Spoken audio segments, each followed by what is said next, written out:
여러분 안녕하세요. 5월 18일 여의도 펀드매니저TV 금주시장 전망 및 투자 전략 시작하도록 하겠습니다.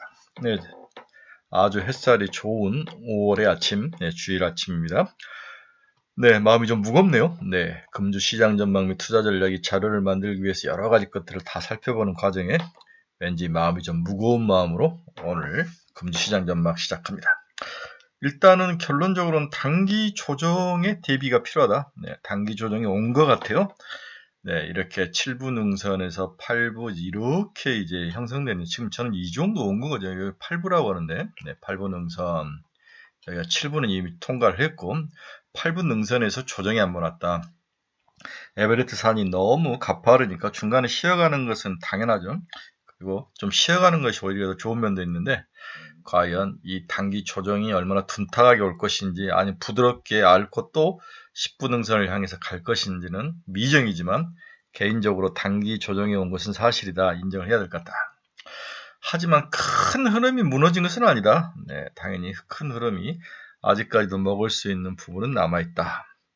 이제 트럼프의 선택이 모든 것을 결정할 것 같아. 이란과의 협상 문제, 금리 문제, 여러 가지 것들을 트럼프가 결정을 해야 되는데, 호르무즈 문제, 일단은 우라늄 농축을 20년을 요구한 기간을, 유예 기간을 20년을 요구하는 이란의 다른 건 다야 협상이 가능한데, 이 부분은 트럼프가 이제 자기의 정적인 오바마보다 이기고 싶은 생각 때문에 이건 안 된다라고 이제 강력하게, 이건 빼곤 다 해주겠다는 듯이 이야기를 하는 것 같은데, 이게 이제 가장 큰 협상의 걸림돌인 것 같다. 20년 유예냐, 아니면 아예 없애느냐. 당연히 이란은 이걸 허락해 주려고 만무하죠.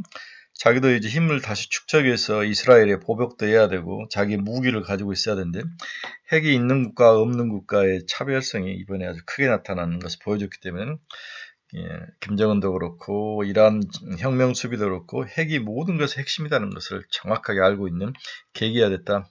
결국 미국은 이란에게 더 강한 의지를 보여준 거죠. 네, 오히려 역효과가 난 게 이러한 부분들인데, 그만큼 전쟁이라는 게 골치가 아프고 우리가 다른 생각으로 번지는 게 큰 문제인 것 같습니다.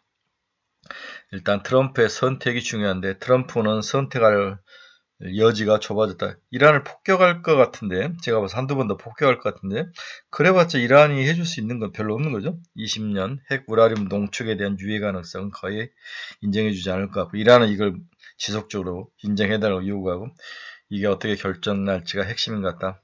따라서 트럼프는 지속적으로 늪속으로 들어갈 가능성이 높아 보입니다. 늪속으로 들어갈수록 글로벌 시장은 망가진다는 의미죠.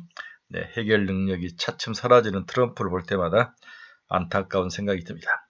단기 조정이 의심되고, 이 단기 조정이 지수 기준으로 약 마이너스 10% 정도 저는 올 거라고 보는데, 이 부분이 과연 개별 종목, 특히 우리가 금가옥조로 몰빵하고 있는 반도체에 어떤 영향을 미칠지가 이번 주 핵심이지 않을까, 그런 생각을 해봅니다. 약간 무거운 마음으로 금주시장 전망 및 투자 전략 출발해봅니다. 구독, 좋아요 많이 눌러주십시오. 지난 금요일 다우는 마이너스 1.07, 라이스닥은 1.54, S&P 500 1.24. 지수상으로는 많이 빠지진 않았습니다. 네, 특별히 지수상으로 많이 밀리거나 이런 상황은 아니었지만 상당히 체감은 반대적으로 타격이 컸다. 네.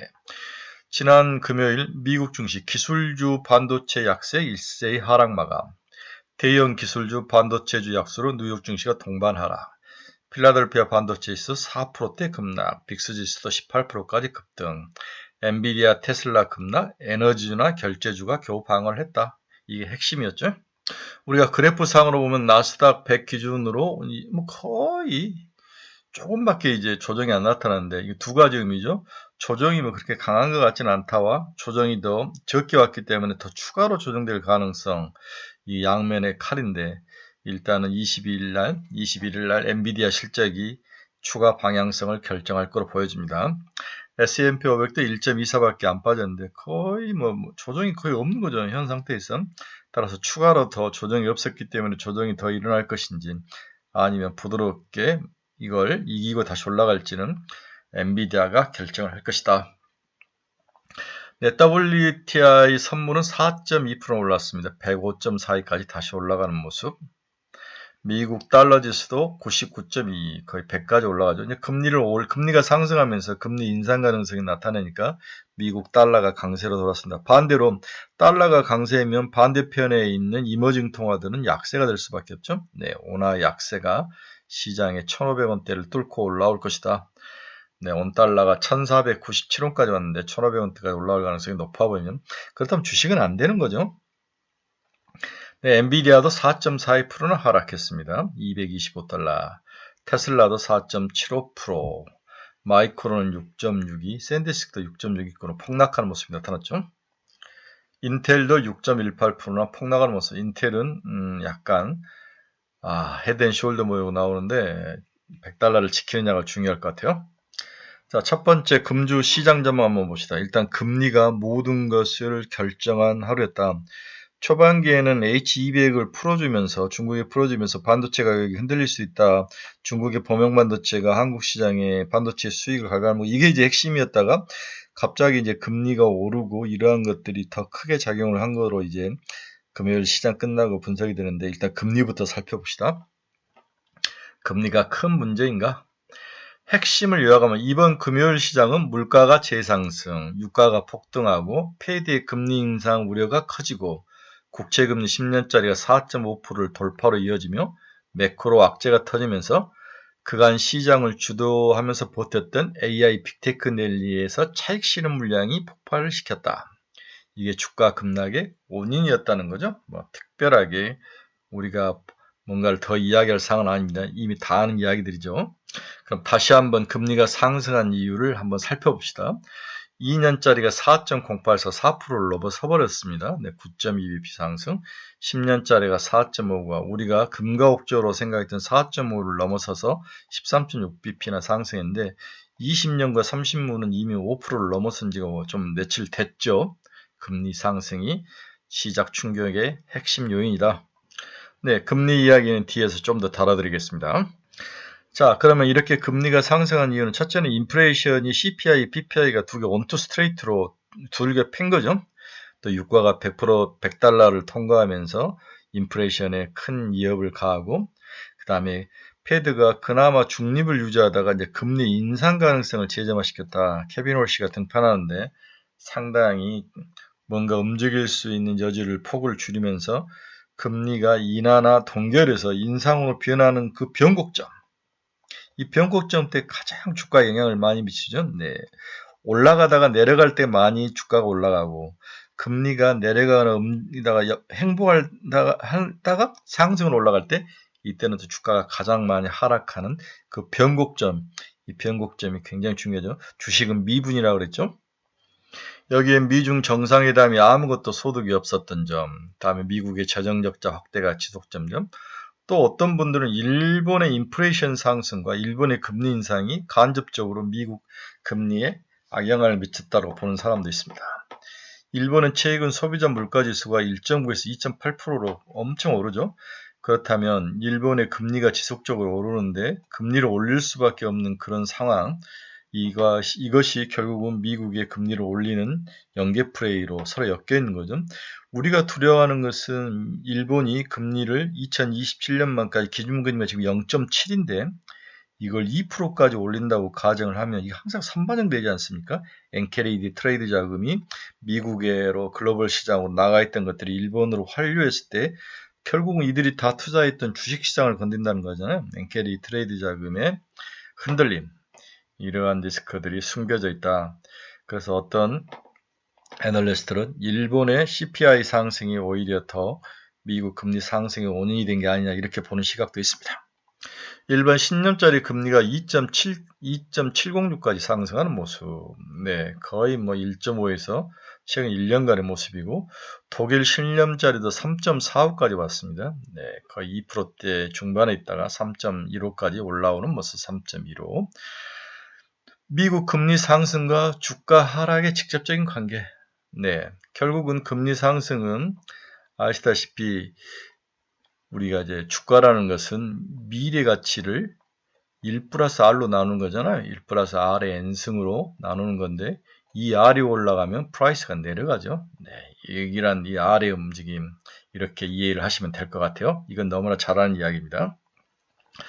따라서 채권 금리가 2000년 임계점 10년물 기준 4.5를 넘어서면서 폭등하자 주식시장에서 그동안 지수를 겨니면 빅테크 기업들이 직격탄을 맞았다.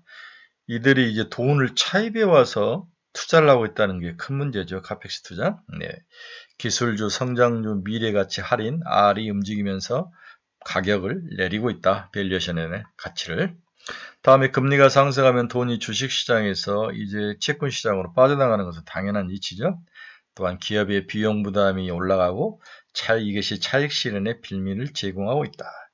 여기에 공포지수가 10% 이상 상승하며 빅스지수가 19까지 올라오는 모습. 자, 그러면 금리가 상승한 이유와 금리가 주식시장에 미치는 기본적인 이야기들은 여러분이 다 아는 거니까 이렇게 하면서 일단 금리가 현재 주식시장의 뒤통수를 때리는 가장 큰 요인이라 이게 이제 향후 어떤 모습으로 금리가 더 올라갈지 안정을 찾을지. 근데 금리를 안정을 찾으려면 일단 CPI가 내려가야 되는데 그러려면은 이 WTI 가격이 내려가야 되는데 지금 상황에서는 이 문제를 해결할 방법이 없는 거죠. 트럼프 정부의 능력으로는 이게 해결이 될까? 베센트가 여러 일본 갔다 한국 갔다 중국 갔다 뛰어다니지만 잡기가 쉽지 않을 것 같습니다. 자, 두 번째로 그럼 한국 주식시장은 어떻게 될 것인가? 이 부분이 이제 우리의 가장 큰 고민거리이고 관심거리죠. 먼저 부정적인 요인을 한번 봅시다. 부담스러운 매크로 환경, 3고가 나타난 거죠. 고물가, 고금리, 고환율. 3고가 나타나면서 이 3고는 주식시장에서 독입니다. 첫째, 높은 물가가 부담이다. 미국 CPI와 PPI가 3.8, 6.0을 기록하며 시장 예상치를 상회했다.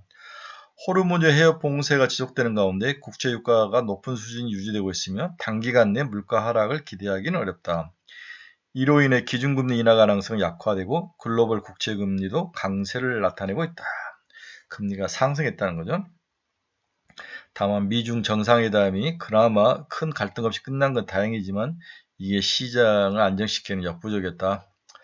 두 번째는 삼성전자 노조 노이즈가 오히려 큰 문제죠. 네, 초과 성과급 상한선 폐지 및 제도화에 대한 것들, 네, 이 부분이 굉장히 어려운 상황인데 저는 뭐 거의 막판에 가면 해결될 거라고 생각을 해요. 네, 10% 성과급 재원 하이닉스가 10%로 성과급 재원을 쓰겠다 하면서 이걸 명문화 제도화로 해주는데 이 부분이 노조에서 포기하지 않는 것 같습니다.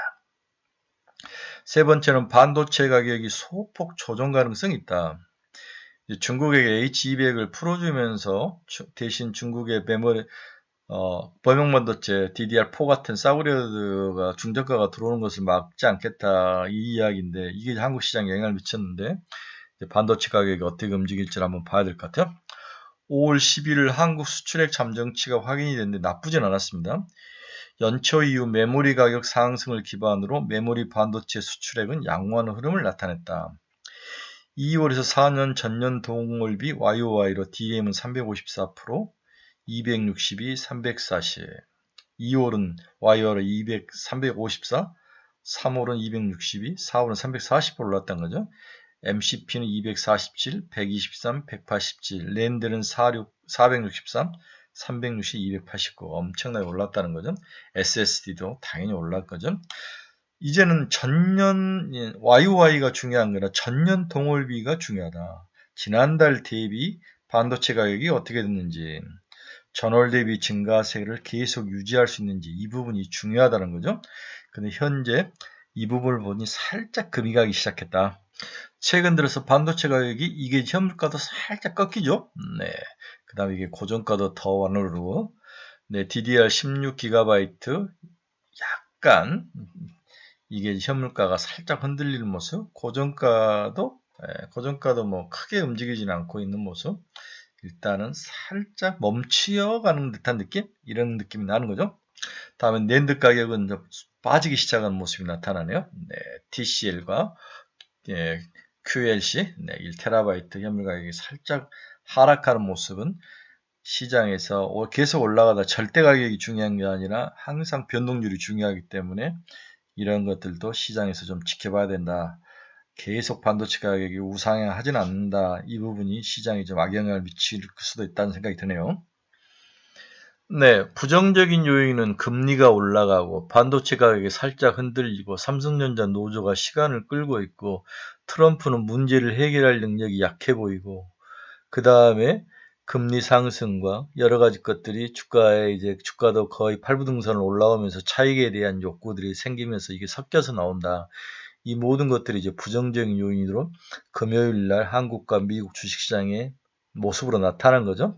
그러면 긍정적 요인은 없느냐? 뭐 항상 부정적 요인 다음에 긍정적 요인을 한번 더 살펴봐야 되죠. 긍정적 요인. 강세장에서 변동성이 크게 나타나는 경향이 늘 존재해 왔다.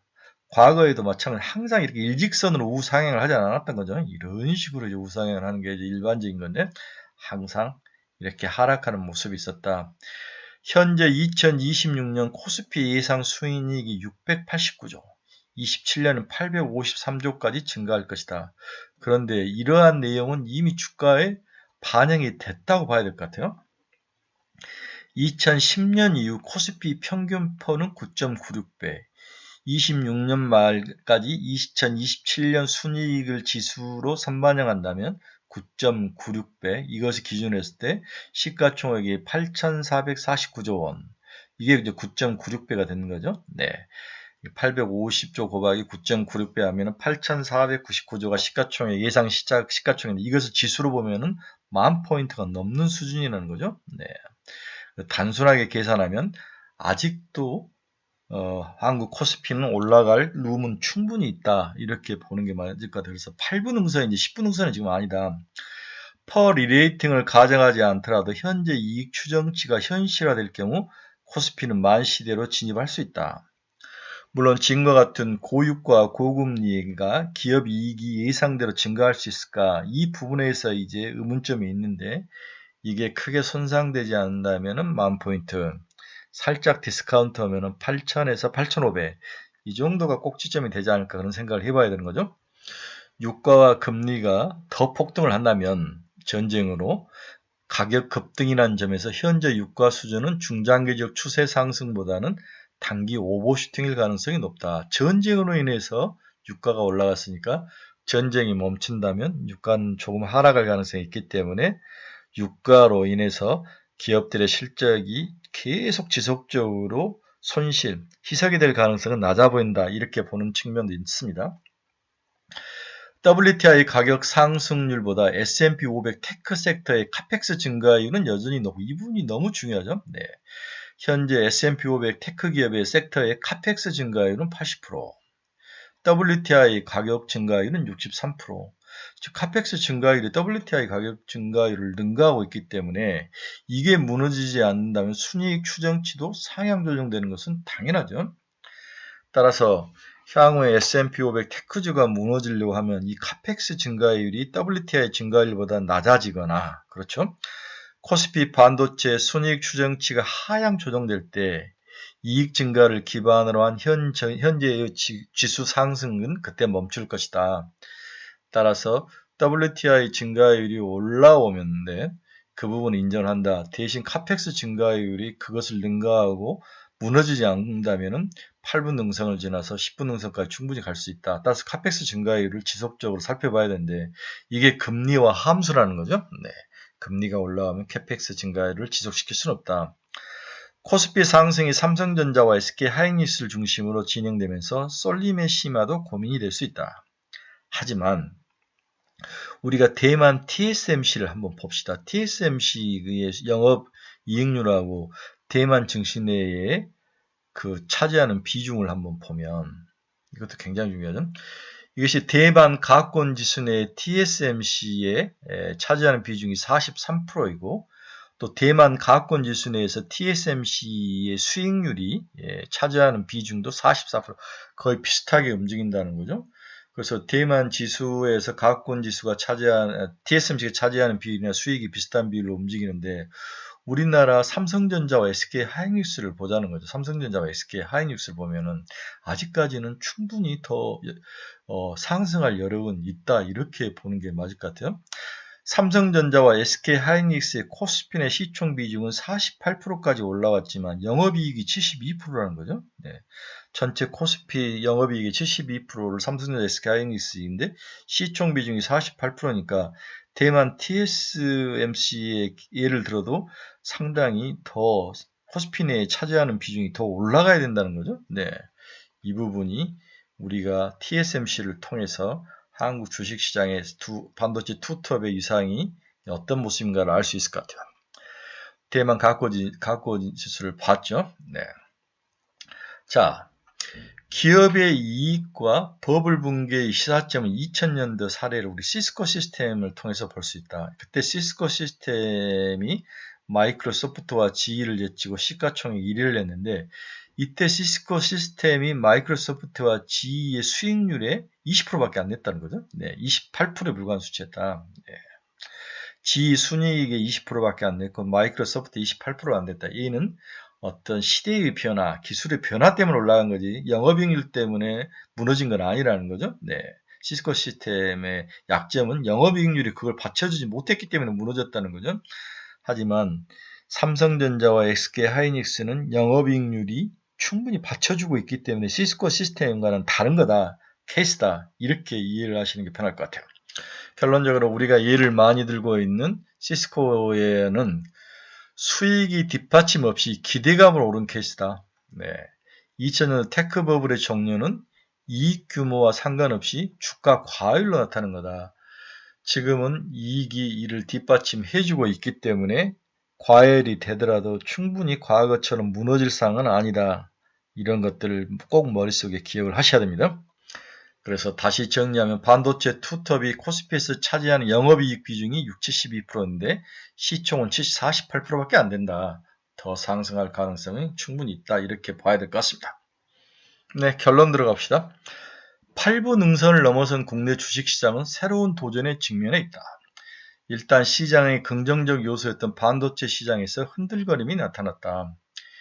미국의 대중 H200 수출에 대한 락업 해제가 문제였으나 시간이 지나면서 이것은 큰 문제는 아니었다. 대신 악재가 금리 상승에서 나타났다. 우리가 그동안 무시하고 상수 취급받았던 석유 가격과 호르무즈 해협 문제의 해결이 더뎌지면서 이게 늪속으로 글로벌 주식시장을 끌고 들어간 거죠. 네. 여기에 금리가 오르면서 카운트볼을 날린 거죠. 금리의 임계치 수준 돌파는 다양한 문제가 서로 얽히고 설켜 있어 해결에 시간과 많은 노력이 필요하며 그러는 동안 가장 민감한 자산 시장에서 성장주와 금리 민감주가 폭락을 하기 시작했다는 점이 큰 문제이다. 그게 이제 막 시작했다는 거죠. 지금 상황이. 이를 일단 단기적으로 돌려 세울 수 있는 것은 20날 발표되는 엔비디아 실적 발표뿐인데 이도 기대감이 낮아진 상황에서 기대감을 낮추고 추가 하락의 대비가 필요하다. 추가 하락에 대한 대비. 주가 상승의 역사를 살펴보면 늘 버블의 시대에도 일직선으로 우상향한 케이스는 없죠. 이렇게 움직였다는 거죠. 이제 선택은 트럼프 결정이 달려있다.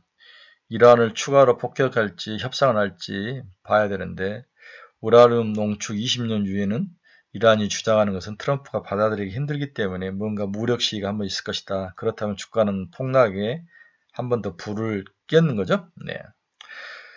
자, 이렇게 두 나라가 서로의 의견을 가지고 우리나라 삼성전자 노조처럼 협상하지 못하면서 시장은 불확실성이 더욱 가속화되고 거기에 금리와 유가 이런 것들이 얽히고 설키면서 주식시장에 악재로 작용할 것이다.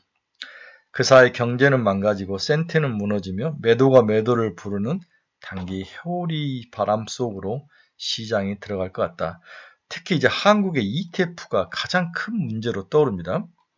자, 24년에 ETF가 173조였는데 25조는 297조까지 증가했죠. 지금은 456조까지 올랐다는 거죠. 이게 상승에는 좋은 트리거가 되는데 반대로 하락에는 아주 악재 중에 악재인 거죠. 왜냐하면 ETF 하나를 팔면 그 아래에 있는 전체 주식을 다 팔아야 되잖아요. 한 종목만 팔아는 게 아니라 전체 관련된 종목을 다 팔기 때문에 개별 종목들의 펀드멘탈로 움직이지 않는 수급에 의해서 움직이는 장으로 시장이 변질돼 가버렸다는 거죠. 네. 여기에 신용 물량 매도까지 더해지면 당분간 골로 갈 가능성에 대비가 필요하다.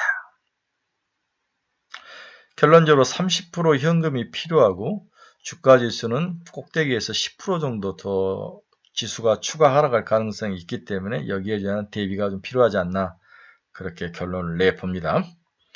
네, 다음 주에는 네, 크게 뭐 없네요. 네, 5월 19일 구글 I/O 2026 개최, 스페이스X 자발 발사대 스타쉽 V3 발표 20일 목요일, 미국 국채 입찰, 그 다음에 20날 저게 있죠. 네, 우리 엔비디아 실적 발표, 국민 참여형 국민성장펀드 출시 22일. 네, 여기에 이제 곧 있으면 저거 발표도 있죠. 삼성전자와 SK 하이닉스의 2배짜리 발표도 있습니다. 마지막으로 수급 한번 봅시다. 최근 1개월 동안 외국인은 30조를 팔았습니다. 30조. 올라온 거 비중 맞추기 위해서 팔았다는 게 맞는 것 같아요. 네, 너무 많이 올랐기 때문에 인정을 해야 되는데 이걸 다 개인이 받았다는 거죠. 네. 반면 코스닥은 한 달에 9,700억을 매수하는 모습. 이제 고객예탁금이 137조까지 늘어났고 신용잔고가 35조인데 만약에 이게 10% 이상 하락하면 여기서 이제 문제의 트리거가 발생할 수 있기 때문에 우리 수급도 좀 관심 있게 봐야 된다. 모든 게 지금 ETF와 엮이면 수급이 문제로 돌아서 버린 거죠. 자, 우리나라 펄을 보면 7.6배. 와, 아직도 7.6. 이게 이제 바닥을 저는 지켜줄 수 있다. 하지만 수급이 밸류에이션을 눌러버리면 어쩔 수 없는 거죠. 그 다음에 PBR은 2.29배로 많이 올라가는 모습. 결론적으로 좀 마음이 무거운 한 주가 될 것 같다. 네, 이렇게 예상을 해보고 20날 그리고 우리나라는 20일날 엔비디아가 꼭 좋은 실적으로 센티를 돌려주기를 바라고 트럼프가 이란과 잘 협상을 하기를 바라고 다음에 삼성전자 노조와 또 협상이 잘 되면 충분히 반등할 기회는 있다. 그렇게 보는 것도 맞을 것 같습니다. 따라서 어쩔 때는 악재 요인이 어쩔 때는 상승 요인이 부딪히는 과정에 있어서 주가는 박스권에서 움직일 것이다. 이렇게 예상을 해보기도 합니다. 일단은 단기 조정에 대비하자. 30% 현금 확보가 반드시 필요하다고 이야기를 해드렸습니다.